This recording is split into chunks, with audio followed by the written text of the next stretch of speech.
আজকের ভিডিওতে এক্সপ্লেইন করব যে জাতীয় নাগরিক পার্টি বা এনসিপি এদের যে ভয়াবহ পাঁচটি ভুল এবং যে ভুলের কারণে তারা ক্রমান্বয়ে কিন্তু হারিয়ে যাচ্ছে এবং যদি এই ভুলটা তারা চলমান রাখে তাহলে এমন একটা সময় দেখা যাবে যে এনসিপি জাতীয় পার্টির থেকেও নরমাল হয়ে গেছে। মানে এনসিপির নাম নেওয়ার মতো কিন্তু মানুষ আর খুঁজে পাওয়া যাবে না। তো চলুন এ পর্যন্ত এনসিপি কতগুলি ভুল করেছে আমি তার মধ্যে 5টি সবচাইতে মারাত্মক ভুলের কথা বলবো। এই 5টি ভুল যদি এনসিপি না করত আজকে বাংলাদেশের 64টি জেলায় এনসিপির যে কার্যক্রম এটি আরও বেশি ত্বরান্বিত হতো। তো চলুন এনসিপির যে 5টি ভুল সেটি একটু এক্সপ্লেইন করি। জাতীয় নাগরিক পার্টি এনসিপি প্রথমে যে ভুলটা করেছে সেটা হচ্ছে শুরুতেই এই অন্তর্বর্তীকালীন সরকার গঠন না করে যদি জাতীয় সরকার গঠন করত তাহলে তাদের যে নিয়ন্ত্রণ বা দেশের যে অবস্থা অনেকাংশে পরিবর্তন হতো। এই যে ইন্টারিম গভর্নমেন্ট বা আমরা যেটাকে বলি অন্তর্বর্তীকালীন সরকার, এই সরকার কি করতে পেরেছে আমাকে একটু দেখাতে পারবেন? এই সরকার পারেনি সিন্ডিকেট মুক্ত করতে, এই সরকার পারেনি আপনার চাঁদাবাজ মুক্ত করতে, এই সরকার পারেনি দখলদারিত্ব মুক্ত করতে। এখনও পর্যন্ত ড্রেনের মধ্যে পড়ে মানুষ মারা যায়, এখনও পর্যন্ত দিনের দুপুরে মানুষের নিরাপত্তা নেই, যেখানে সেখানে মানুষ ছিনতাই হয়, ঢাকা শহরে মানুষ ঠিকমতো হাঁটতে পারে না, পুলিশ এখনও পর্যন্ত আগের মতো অ্যাক্টিভ নাই। সর্বক্ষেত্রে শুধু ব্যর্থতা ব্যর্থতা আর ব্যর্থতা। তো এই যে ব্যর্থতা কেন? এর কারণ হচ্ছে জাতীয় সরকার গঠন না করা। যদি এটি জাতীয় সরকার গঠন যদি হতো, সব দলের মানুষ যদি এই সরকারে থাকতো তাহলে কনফার্ম বলতে পারি যে এই দেশ পরিবর্তন হয়ে যেত। এই ভুলটা প্রথমেই করেছিল কিন্তু এনসিপি, যার ফলে তারা এখন তাদের অবস্থা অনেকটাই কিন্তু শোচনীয়।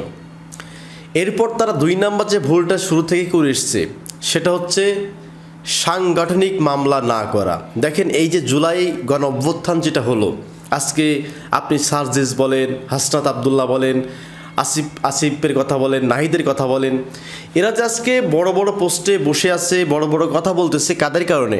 ওই জুলাই অভ্যুত্থানে যারা শহীদ হয়েছে এবং যারা আহত হয়েছে। তো যারা মারা গেল, যারা এখনো পর্যন্ত বেঁচে আছে, যারা এই অপরাধ সংগঠিত করলো, তাদের নামে এখনো পর্যন্ত মামলা হয়নি, এখনো পর্যন্ত সব পালিয়েছে, একজন অ্যারেস্ট হয় নাই। মানে আপনাদের কাজটা কি ছিল যে যখন আপনারা দেশটা মানে গণ অভ্যুত্থানের মাধ্যমে যখন আপনি আওয়ামী লীগ সরকারকে পরাজিত করলেন, তখন আপনাদের এই ছাত্রদের গায়ে, ছাত্রীদের গায়ে যে সমস্ত মানুষ ওয়ার্ড পর্যায় থেকে, থানা পর্যায় থেকে, জেলা পর্যায় থেকে, মহানগর পর্যায় থেকে, রাজধানীর ভিতরে যারা তাদেরকে অত্যাচার করেছিল, চাপাতি দিয়ে কুপিয়েছে, লাঠি দিয়ে আঘাত করেছে, মেরে ফেলেছে, সেই সমস্ত মানুষদের নামে মামলা করা ছিল আপনাদের সাংগঠনিক দায়িত্ব। আমরা এমনটাও দেখেছি রাজধানীতে কলাবাগান থানায়, এরপরে রমনা থানায় যে ভুক্তভোগী বসে আছে মামলা করার জন্য, মামলা নিচ্ছে না। আরে ভাই, সে একা মামলা করবে কেন? আপনারা যে বৈষম্য বিরোধী ছাত্র আন্দোলন করলেন, এরপর যে একটি দল গঠন করলেন, আপনাদের উচিত এই দলের পক্ষ থেকে মামলা করা। একজন ব্যক্তি কি তার এলাকায় সবচেয়ে ধরেন একজন চেয়ারম্যান ছিল, চেয়ারম্যানের দিক থেকে হামলা হয়েছে, একজন বড় ক্যাডার ছিল, সেই ক্যাডারের বিরুদ্ধে মামলা করতে পারবে? পারবে না।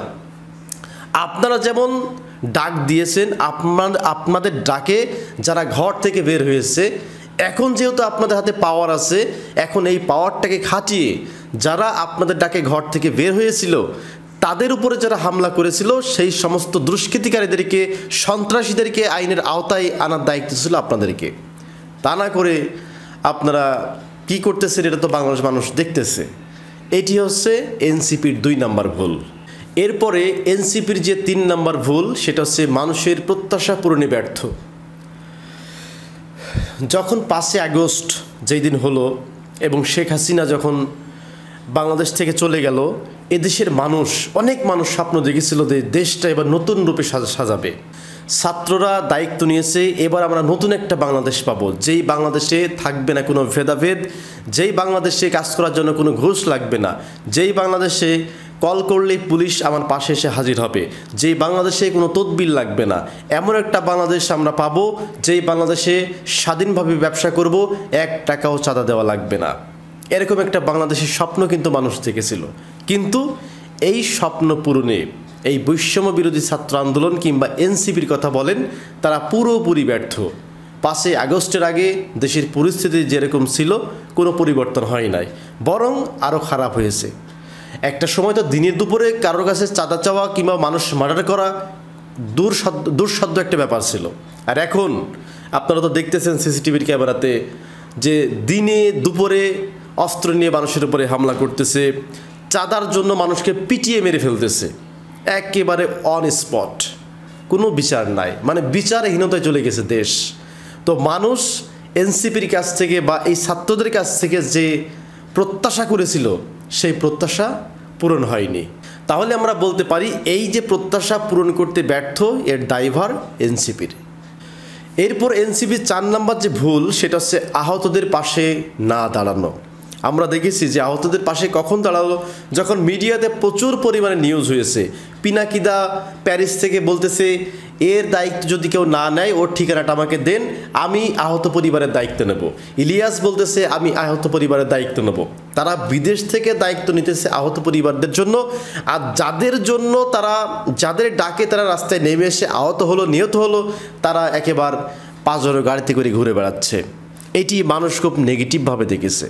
এখনও পর্যন্ত আমরা দেখতেছি যে এই যে গোপালগঞ্জে যে সংঘর্ষ হলো এনসিপি এবং আওয়ামী লীগের সাথে, এনসিপির যারা আহত হলো, এনসিপির পক্ষে গিয়ে যারা আহত হলো, সেখানে কিন্তু এনসিপি কোনো সহায়তা করেনি।